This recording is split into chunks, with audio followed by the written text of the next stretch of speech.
Bienvenidos nuevamente a esta tercera y última parte de esta serie de videos sobre la Primera Guerra Mundial. Aquí trataremos el fin del conflicto y sus consecuencias inmediatas. Espero que lo disfruten. Un saludo. Las posturas que detentaron los diferentes actores durante la guerra fueron variadas y dependieron del temperamento, el rango, la educación, la clase social, las circunstancias materiales, entre otras cosas. Dicho esto, cualquier testimonio de la Primera Guerra Mundial se ve afectado por la subjetividad del autor. Si nos basamos en estos testimonios, la muerte en combate, incluso la de los compañeros, pareció ser rápidamente aceptada por los demás.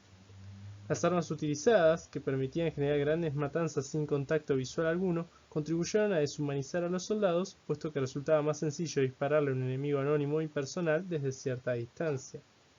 La propaganda oficial de uno y otro bando trataba de demonizar al enemigo y fomentar el odio hacia él entre las tropas y la población civil. Las acusaciones, reales o inventadas, por los medios de comunicación, denunciando atrocidades, eran los métodos más utilizados.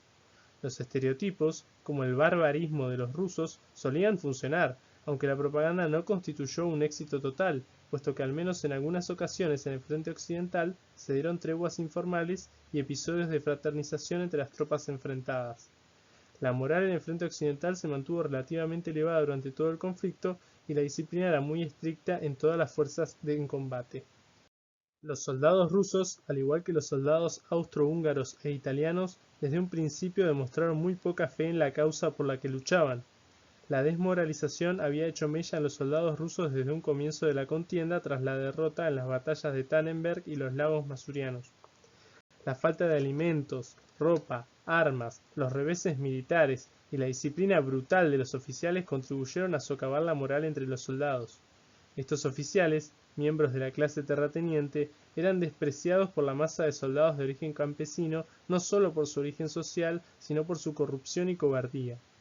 El derrotismo, con la consiguiente búsqueda de chivos expiatorios y traidores, fue en aumento en 1916, llegando inclusive hasta las altas esferas políticas del Imperio ruso, es decir, el zar y la familia real. La deserción y la rendición voluntaria comenzaron a ser moneda corriente. Para noviembre de 1916, las noticias de las condiciones de vida de sus parientes en la retaguardia hicieron mella en los soldados que comenzaron a exigir una paz sin condiciones. Este fue el contexto en el cual estalló la Revolución de marzo de 1917, el cual explica el fracaso de la ofensiva Kerensky y el éxito de las proclamas bolcheviques de paz, pan y trabajo entre los soldados, obreros y campesinos. La población civil se vio enfrentada a numerosas privaciones y dificultades durante todo el conflicto, aunque la peor parte se la llevaron las mujeres. La mayoría de ellas se vio obligada a cultivar sus tierras y criar a sus hijos pequeños, conviviendo con la constante preocupación por la suerte de sus esposos y seres queridos que se encontraban en los campos de batalla. En las regiones industriales fueron ocupadas en la industria armamentística y en las redes de transporte, suplantando a los hombres que habían partido a las trincheras. Mientras cuidaban de sus hogares, en medio de la escalada de precios y la creciente escasez de alimentos, el resentimiento y la ira de ellas contra la guerra iba en aumento. Las largas colas para la obtención de productos alimenticios permitió que las mujeres hablaran unas con otras, propagando rumores y se ventilaran quejas y agravios a los distintos gobiernos. Dicho esto, la interacción entre el hogar y el frente fue mucho más estrecha de lo que se cree en un principio.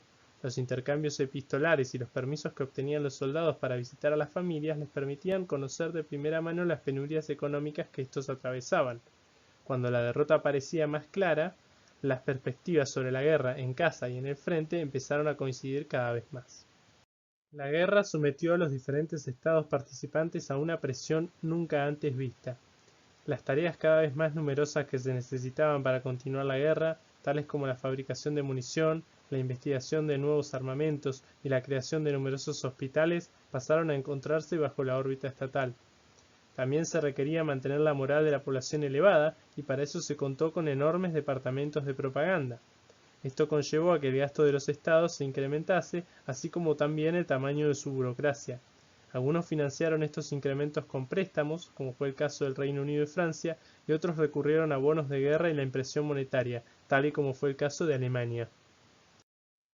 Todos los estados debieron granjearse el apoyo de la clase obrera necesaria para continuar con el aprovisionamiento de los ejércitos en el frente de armamentos y pertrechos.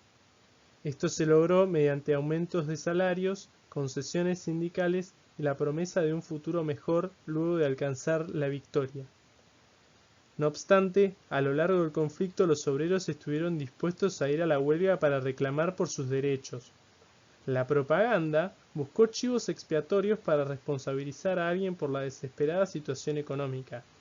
En este sentido, los judíos comenzaron a ser caricaturizados como los explotadores capitalistas de las masas trabajadoras, lo que vino a sumarse a los prejuicios previos existentes en Europa desde tiempos medievales. En Gran Bretaña y Francia, las diferencias políticas de los partidos políticos siguieron estando, pero no se impusieron a un sentido de unidad general fruto del compromiso por el esfuerzo de guerra. En estos países se produjeron cambios de gobierno solo después de periodos de adversidad y siempre para poner a hombres fuertes al mando del Ejecutivo, como en el caso de Lloyd George luego de la batalla del Somme en el Reino Unido y de Georges Clemenceau luego de los motines de las tropas francesas tras la fallida ofensiva planeada por el general Robert Nivelle en 1917. Para el final de la guerra, el mapa político de Europa había cambiado. Los imperios ruso, alemán y austrohúngaro dieron lugar a nuevos estados que en su mayoría optaron por regímenes republicanos. En Alemania, los partidos políticos llegaron a una tregua civil luego del estallido de la guerra en 1914. Esta se mantuvo hasta que los alimentos comenzaron a escasear y el nivel de vida de la población se vio notablemente afectado. Ciertos elementos de la izquierda alemana propusieron un cambio de gobierno. Luego del fracaso de la ofensiva de verano de 1918, las huelgas obreras se multiplicaron por todo el país. A finales de octubre, los marinos de Kiel se amotinaron y se negaron a cumplir la orden de hacerse a la mar para enfrentarse en un último combate contra la flota británica. Este motín fue la chispa para que los soldados y trabajadores se organicen en soviets, dando lugar a una revolución que terminó con la salida del Kaiser del gobierno. En Austria-Hungría la guerra se volvió muy impopular, y luego de la derrota frente a los italianos en la batalla de Vittorio Veneto, el ejército se desintegró por completo. Las tropas desertaban y volvían a sus hogares. El 3 de noviembre, Austria firmó un armisticio con Italia mientras cada una de las nacionalidades proclamaba su independencia. Por su parte, el Imperio Otomano se desmembró luego de una serie de derrotas contra los británicos en Palestina y Mesopotamia. El esfuerzo de guerra hizo que el imperio se volviese ingobernable. Turquía fue repartida por las potencias vencedoras luego de la firma del Tratado de Sèvres. El moderno Estado turco surgió de las cenizas del Imperio Otomano y tuvo que enfrentarse en una brutal guerra de independencia contra las potencias vencedoras que duró hasta 1923. Aunque Italia se encontraba en el bando de la Entente, no se sentía verdaderamente vencedora de la guerra. La guerra fue impuesta a la población por una reducida élite que esperaba revigorizarse con una rápida victoria que le otorgase territorios en el Adriático, pero las derrotas, las penalidades materiales y las importantes pérdidas económicas se encargaron de polarizar a la sociedad y de socavar el apoyo no solo a los sucesivos gobiernos débiles, sino al propio Estado. El movimiento socialista estaba profundamente dividido entre aquellos opuestos a la guerra y aquellos que seguían apoyándola, aunque con poco entusiasmo. En este contexto, los nacionalistas ampliaron su base de apoyos, elevaron el tono de sus consignas en pro de la expansión territorial en el sureste europeo y en África, y trataron de hacerse con el control de las fuerzas policiales. Buscaron acabar con el gobierno y reemplazarlo por un Estado cuya economía y burocracia se rigieran por principios castrenses. Al mismo tiempo, comenzaron a organizarse en formaciones de defensa local conocidas como Fasci. La guerra dejó una Europa desolada, donde incluso las potencias vencedoras se encontraban maltrechas. En este contexto, Estados Unidos surgió como potencia emergente, aunque en esta ocasión se abstuvo de intervenir en la reconstrucción de Europa, algo que tuvo mucho que ver con la crisis de la posguerra. El continente europeo luego del conflicto se encontraba enfrentando una combinación de nacionalismo étnico, conflictos territoriales y odio de clase. La guerra había dejado casi 9 millones de soldados muertos y 6 millones de civiles en la misma condición. Para muchos soldados que habían participado en ella, esta guerra había sido en vano, mientras que otros esperaron el momento preciso para cobrar venganza por la vergüenza sufrida. Aquí termina esta serie de videos sobre la Primera Guerra Mundial, espero que la hayan disfrutado, nos vemos pronto. Un saludo muy grande a todos, buenas noches.